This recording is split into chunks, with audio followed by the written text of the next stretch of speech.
ಹೆಂಗಸರು ಈ 3 ಗುಟ್ಟುಗಳನ್ನು ಗಂಡಂದಿರಿಗೆ ಹೇಳಬಾರದು.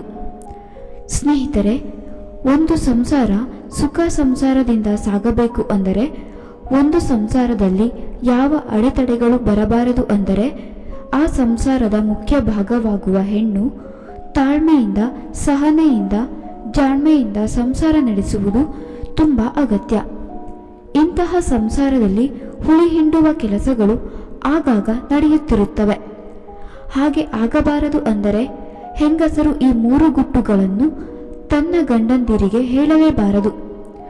ಹಾಗಾದರೆ ಬನ್ನಿ, ಹೆಂಗಸರು ಯಾವ 3 ಗುಟ್ಟುಗಳನ್ನು ತನ್ನ ಗಂಡನಿಗೆ ಹೇಳಬಾರದು ಅಂತ ಈ ವಿಡಿಯೋ ಮುಖಾಂತರ ನಾವು ತಿಳಿದುಕೊಳ್ಳೋಣ.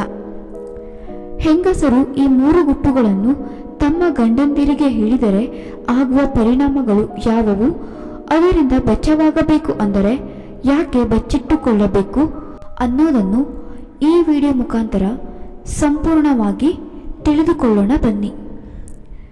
1. ಮೊದಲನೆಯದಾಗಿ ಹೆಂಗಸರು ತಮ್ಮ ಗಂಡಂದಿರಿಗೆ ಹೇಳಲೇಬಾರದಂಥ ಗುಟ್ಟು ಯಾವುದು ಅಂದರೆ, ಅತ್ತೆ ಸೊಸೆ ನಡುವೆ ಆದ ವಾದಗಳ ಬಗ್ಗೆ. ಹೌದು ಸ್ನೇಹಿತರೆ, ಮನೆ ಅಂದ ಮೇಲೆ ಚಿಕ್ಕ ಪುಟ್ಟ ಮಾತುಗಳು ಬರುತ್ತೆ ಹೋಗುತ್ತೆ.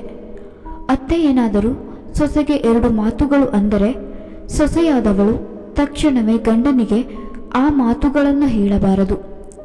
ಇದರಿಂದ ಸಂಸಾರ ಅಲ್ಲೋಲ ಕಲ್ಲೋಲವಾಗುತ್ತದೆ. ಅಷ್ಟೇ ಅಲ್ಲ, ಮನೆಯಲ್ಲಿ ಜಗಳದ ವಾತಾವರಣ ಕೂಡ ಸೃಷ್ಟಿಯಾಗುತ್ತದೆ. 2. ಇನ್ನು ಹೆಂಡತಿಯ ಮುಂದೆ ನನ್ನ ಗಂಡನ ಬಗ್ಗೆ, ನಿನ್ನ ಗಂಡ ಇಂಥವರ ಸಹವಾಸ ಮಾಡುತ್ತಿದ್ದಾನೆ, ತುಂಬ ಕೆಟ್ಟ ಗುಣದವನು ಅಂತ ಹೆಂಡತಿಯ ಮುಂದೆ ಯಾರಾದರೂ ಗಂಡನ ಬಗ್ಗೆ ಹೇಳಿದರೆ, ಅದನ್ನು ತಕ್ಷಣವೇ ಹೆಂಡತಿಯಾದವಳು ಗಂಡನ ಮುಂದೆ ಪ್ರಶ್ನೆ ಮಾಡಬಾರದು. ಇದರಿಂದ ಸಂಸಾರದಲ್ಲಿ ಸಂಶಯ ಹುಟ್ಟುತ್ತದೆ. ಆ ಸಂಶಯ ಜಗಳದಲ್ಲಿ ಕೊನೆಯಾಗುತ್ತದೆ. ಆದ್ದರಿಂದ ಇಂತಹ ತಪ್ಪುಗಳನ್ನು ಯಾವತ್ತೂ ಕೂಡ ಹೆಂಗಸರು ಮಾಡಬಾರದು. 3. ಇನ್ನು ಹೆಂಗಸರು ತಮ್ಮ ಮದುವೆಗೂ ಮುಂಚೆ ಕಾಲೇಜ್ ದಿನಗಳಲ್ಲಿ ಹುಡುಗರ ಜೊತೆ ತುಂಬ ಕ್ಲೋಸ್ ಆಗಿ ಮೂವ್ ಮಾಡಿದ ದಿನಗಳನ್ನು ತನ್ನ ಗಂಡಂದಿರ ಜೊತೆ ಹಂಚಿಕೊಳ್ಳಬಾರದು. ಸ್ನೇಹಿತರೆ, ಶಾಲಾ ಕಾಲೇಜುಗಳು ದಿನಗಳು ಅಂದರೆ ಹುಡುಗರು ಹುಡುಗಿಯರು ಎಲ್ಲರೂ ಕೂಡ ಸ್ನೇಹಿತರಾಗಿರುತ್ತಾರೆ, ಒಳ್ಳೆಯ ಸಂಬಂಧಗಳನ್ನು ಹೊಂದಿರುತ್ತಾರೆ. ಆ ವಿಷಯಗಳನ್ನು ಹೆಂಗಸರು ತನ್ನ ಗಂಡನ ಮುಂದೆ ಒಳ್ಳೆಯ ದೃಷ್ಟಿಯಿಂದ ಹೇಳಿದರೂ ಕೂಡ ಗಂಡಂದಿರಿಗೆ ಇದು ಸರಿಯಾಗಿ ಅರ್ಥ ಆಗುವುದಿಲ್ಲ. ಗಂಡಸರು ಅದನ್ನು ಸರಿಯಾಗಿ ಅರ್ಥ ಮಾಡಿಕೊಳ್ಳದೆ ಬೇರೆ ರೀತಿಯಲ್ಲಿ ಕಲ್ಪಿಸಿಕೊಳ್ಳುತ್ತಾರೆ.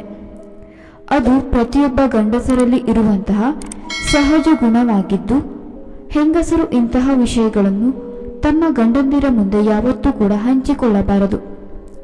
ಒಂದು ವೇಳೆ ನೀವು ಅದನ್ನು ಹಂಚಿಕೊಂಡರೆ ಗಂಡಸರು ಅದನ್ನು ಸರಿಯಾಗಿ ಅರ್ಥ ಮಾಡಿಕೊಳ್ಳದೆ ಸಂಸಾರವನ್ನು ಹಾಳು ಮಾಡಿಕೊಳ್ಳುತ್ತಾರೆ ಅಂತ ಹೇಳುತ್ತಾ ಈ ವಿಡಿಯೋ ಮುಗಿಸುತ್ತಿದ್ದೇವೆ. ವಿಡಿಯೋ ಇಷ್ಟ ಆಗಿದ್ರೆ ಲೈಕ್ ಮಾಡಿ, ಶೇರ್ ಮಾಡಿ ಹಾಗೂ ಸಬ್ಸ್ಕ್ರೈಬ್ ಮಾಡುವುದನ್ನು ಖಂಡಿತ ಮರೆಯಬೇಡಿ. ಕೇಳಿದ್ದಕ್ಕಾಗಿ ಧನ್ಯವಾದಗಳು.